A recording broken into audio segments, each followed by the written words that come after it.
Salam əziz dinləyicilər. Hər vaxtınız xeyir olsun. Sözüm burada Mehriban Qəmbarovayadır. O ki, xanım anam mahnısı üstündə dava qırğın gedir. O xanım anam mahnısını baba oğlan tanıtdırıbdı Azərbaycana. Baba oğlan. Aşıq Sabir Qazaxlı tanıtdırıbdı. 4 il bundan qabaq oxumuşdum o mahnını. 4 il. 5 milyonda baxış gəlmişdi həmən mahnıma. 5 milyon. İndi çıxıb efirdə ağrı və gözünə gələni danışırsan. O mahnının sənəti məndədir, sənətini göstərə bilərəm. Sənəti nə edirəm mən? O sənət səndədir, möhürü də məndədir. Kimlər aranı qatdı, kimlər nə elədi? Allah göydən baxır. Allah hamısının bəlasını verəcəkdir. O gözə görünməz Allah göydən baxır.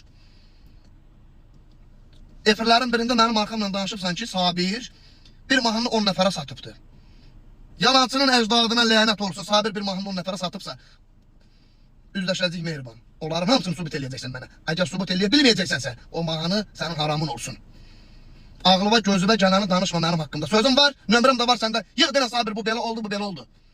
Özünüzü qoymayın axırıncı yola.